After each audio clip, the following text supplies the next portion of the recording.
Right, well, I was born and brought up in Collyhurst. Well, actually, it was everybody in this part of Manchester anyway was born in Crumsall Hospital. But my parents brought me home to Juno Street off Livesey Street, which is the main street in Collyhurst. Right. But the main like district next door to Collyhurst was Ancoats, which is this part. And it was very industrial part of Manchester, and these flats, Victoria Square, are actually called the labourers' dwellings. They're listed under the labourers' dwellings in the archive museum, and they were built for, this building particularly is the first social housing in Europe, I think it is, and but they were specifically built for Irish labourers to come over and help build the ship canal and help build Manchester and the roads and things like that. Every corner had a pub on it, you know. It was very, very industrialised. There was a lot of mills here because of the canal. There's the canal, which was a waterway, you know, and it was provided transport, you know, the cotton and things like that. Lots of cotton mills.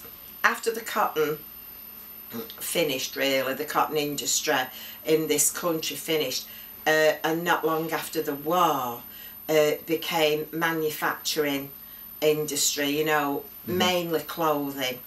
And all those cotton mills became factories, and as a result the migration and things like that changed, you know, especially after the war and that, and as a result, you know, families was in the area where before it was Collyhurst and Ancoats were regarded as the worst slums going.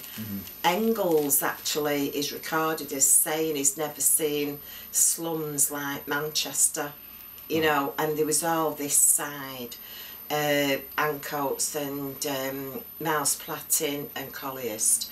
And then things evolve, obviously, you know. I started work in the clothing industry, manufacturing. Learnt how to make coats, make through and everything. He didn't have a choice though for us.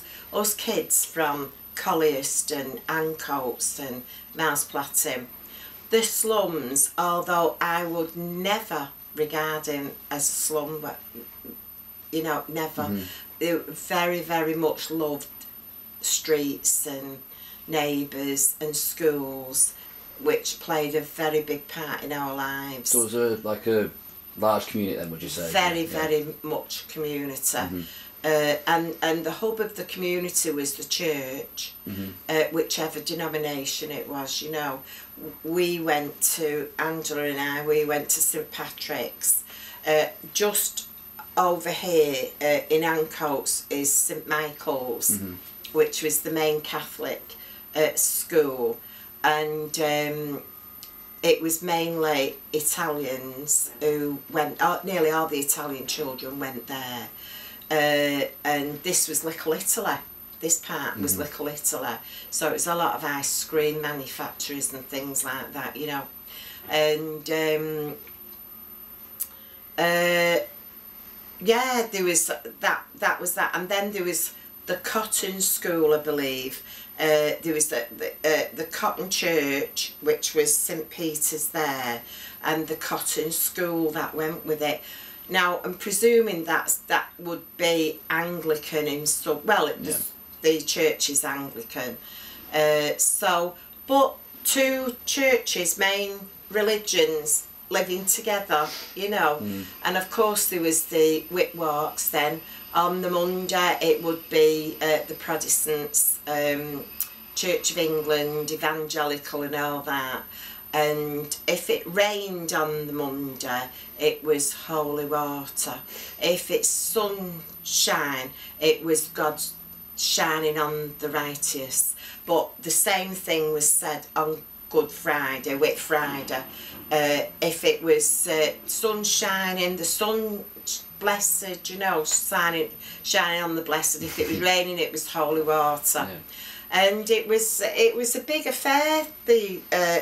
When the two communities had their day, you know, and they'd all the schools would walk into Albert Square, and for the Anglicans, it would be the Lord Mayor who would be stood on the balcony, but for the Catholics, it would be the Bishop of Salford, you know.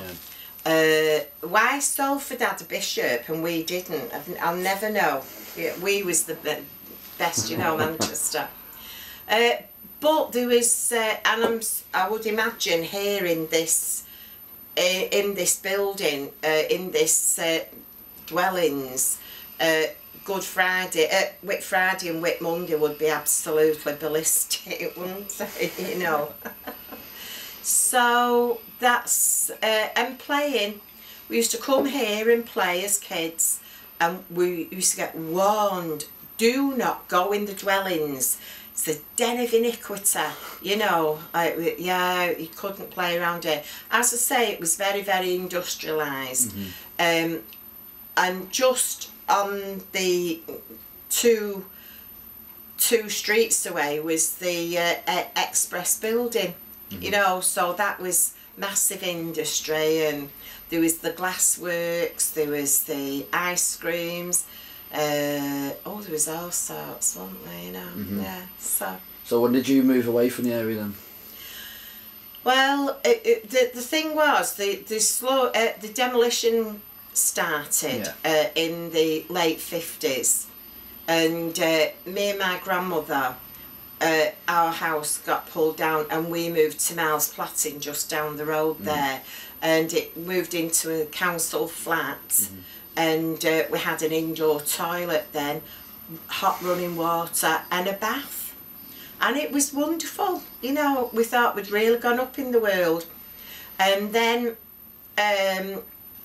life happens and I got married, my grandmother died, and me and my husband, we moved to a terraced house up in Newton Heath that got demolition, and from there moved into a council house to Moston, and believe me, that was like going up, really up in the world, and that was a council house. Now Angela here is a few years younger than me, but she actually got married and bought her first house.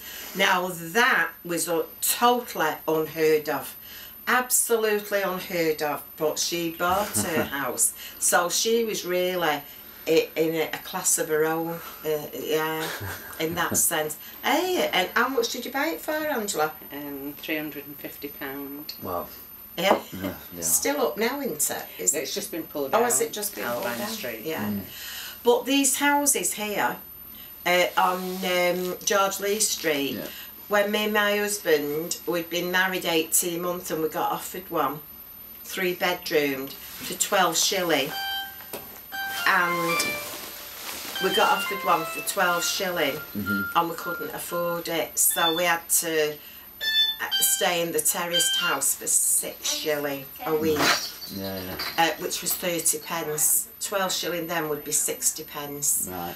And we just couldn't afford it. And now those houses now, that same house is £250,000. And the person who lives in it now, when they first went to live in it, after 2 years they got the right to buy, and they couldn't afford it because he was unemployed at the time. Now they still couldn't afford it because it's just way out, even with all the bonuses from being a council tenant for so long, it's 180,000. You couldn't pay that, you know. Yeah. So, but we moved up to Moston, which was a very, very, very. It had trees and parks and privets and and gardens, you know. It was wonderful, but not half as good as the old houses, you know. So you lived in Moston for how long was it?